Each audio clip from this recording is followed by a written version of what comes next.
सनम को जोहार इन गे आपे को लखन सोरेन और लखन सोरेन फेसबुक पेज रे आपे को सगुन दाराम आपे को तला रे लाइव हिजुर कारण दो नोआ कना जे तेहें आपे को साथे अड़ी गहिर मुद्दा रे डिस्कशन हुरी ना मेना और जेमन आपे जतो पे बड़ाय कर गया से जहां दो अबो मारंग बुरु बो मेता कना से पर्सनल पहाड़ इदी कते अड़ीगन विवाद चला कना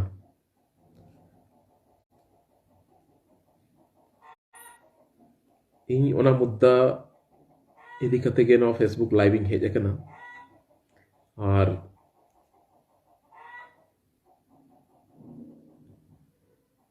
जेमन सेदाय खन गे अब जतखन मारांग और जतखन मारांग मारांग बुरु गेबो न्यूमा अब सान्ताड़ हपन जहां गे मेना कर बोना भारत रे से बांग भारत खन बाहरे नेपाल बांग्लादेश सनम को गेबो मेना जोहार मारांग बुरु तबे तेहिं अब मारांग बुरु जहां बो मेता कना ओना अड़ी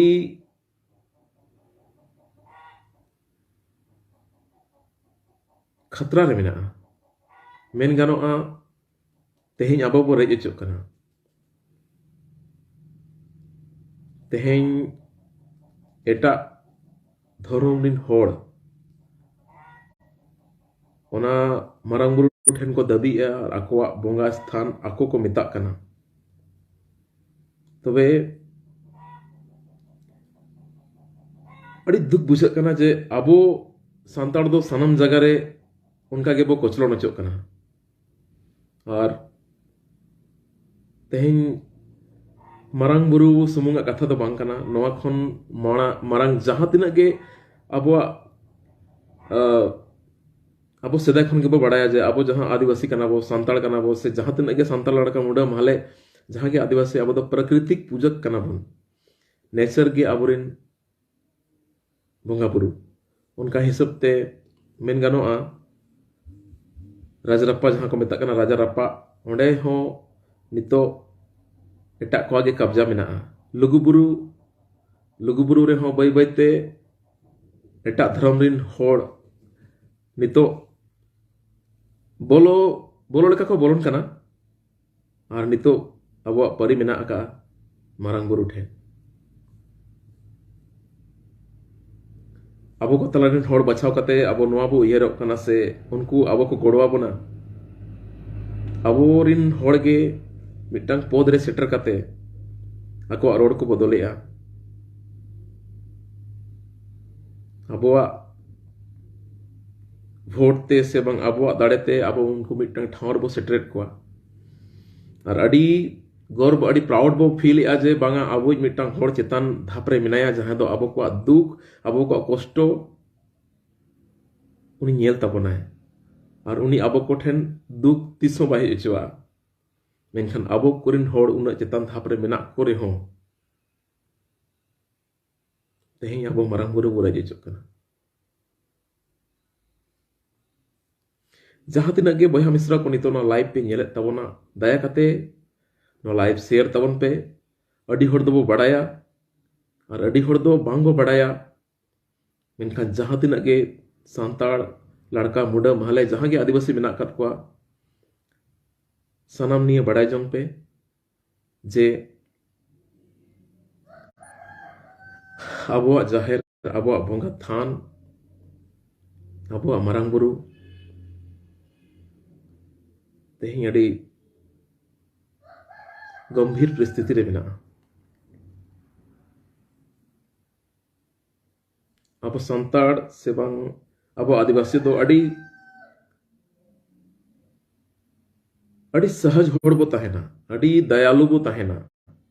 जहां गे पेड़ा जुदी हिजु आए अड़ी नपाय तबो आताम दाराम कोआ अड़ी नपाय तबो दोहो कोआ बांग मेनगो आ तीस खन मारांग बुरु रे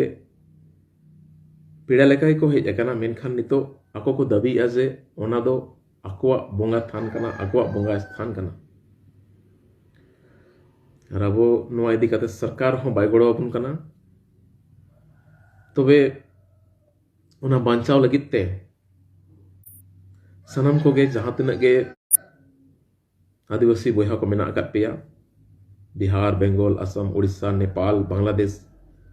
सानाम कोगे 10 तारीख सेटरो तबन पे मारांग बुरु लतार जहां दो मधुबन को मेता कना और मधुबन रे अबो जुमिद उदुक कते सरकार अब बो सदरया जे बांगा मारांग बुरु दो अबो कना और सेदाय खन अबो गे ताही कना नोरा हिस्ट्री नेल लेखान अब देश औरी फुरगल लैंड खन ओना दो अब मेनते को मेता कान तहेना मेनखान नो दिसम फुरगल तायम चेत लेकाते बई बईते मिमिटंग इटा मिमिटंग धीरी चेतान राकाब काते अकवा मंदिर को बनाव केते मेने ako banga aleyak kana मेनखान abo bo badaya abo santal jaha tin rege bonga khon rebo bongaya jotokon marang abo marang buru go nyumiya तबे बोहा मिश्रा को जहां तिना गे नो लाइव पे नेले उसरा शेयर तबन पे और सनम को ठेन अरदास मेना आका नेहर मेना आका जे 10 तारीख 10 जनवरी तेन हुयुक कना 8 तारीख गपा 9 तारीख मेयां हुयुक कना 10 तारीख सनम होड़ गिरिडीह जिला मधुबन मारांग बुरु लतार सेटरोमा और आबो को जुमिद दाड़े उदुक कते सरकार ठेन मैसेज बड़ाई अचोयमा जे मारांग बुरु दो अबोआ गे ताहे कना और अबोआ गे ताहेना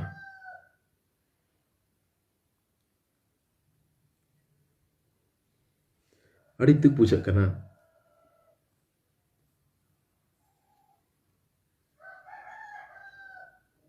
मारांग बुरु आड़े पासे जहां तिना गे हासा जायगा मेना आका सनाम होड़ होपोना कान गया ओना साव सावते बुरु चोट रे होड़ को ताहेन कना तिनाटी अतु मेना ओडे होड़ चास बास काते को असुलोक कान ताहेना मेनखान नितो नोंकान समस्या सेटरा कना जे आम अमी गई डांगरा हो ओडे बाम गुपी दाड़ेया से ओडेना लिंजिन दा हो बाम न्यू दाड़ेया ओडेना सहान साकाम बाम पेटे दाड़ेया नो नोकाना परिस्थिति सेटरा कना अबो तलाते ओनातिन मेनेआ नो लाइव थ्रू ते सनम बोहा मिश्रा को अरदास पेया जे नितो हो अक्तो मेना आका अबो मा सनम नापाय गेबो भावी को सनम होड़ बेस मने काते गेबो अपनार को जे बांगा नुई इnya दुख से नुई इnya दरदे आंजमा मेनखान अबो अदो नित हबि ओकोय हो बाको आंजमे तबना ओना दो अडी गान रीजन मेना ओना चितान रे अबो बो हटिंग इदी कना बई बईते ओकोय हाना धरम ओकोय नो धरम अब बाबू टिपिक कना एटा जाति दो नोंका मेना से अकवा जाति अडिगान मेना रहो धर्म मिटंग गे ताहेना और अबो मिटंग जाति ताहेन तुलुज उन्ना गान धर्म रे बहटिंग कना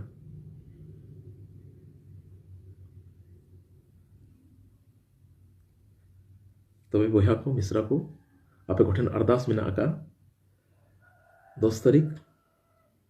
सनम होड़ सेटरो तबन पे गिरिडीह जिला परसनाथ पहाड़ लतार मधुबन रे और अब को जुमिद जेमन उदुगोमा सतरोमा और अब मारांग बुरु को बांचाव दाड़ेयामा सेदाय खन गे ओडे दो आबोरेन हापड़ाम को बोंगा बुरु सावते आबोरेन हापड़ाम को चोटर अगु कट कोआ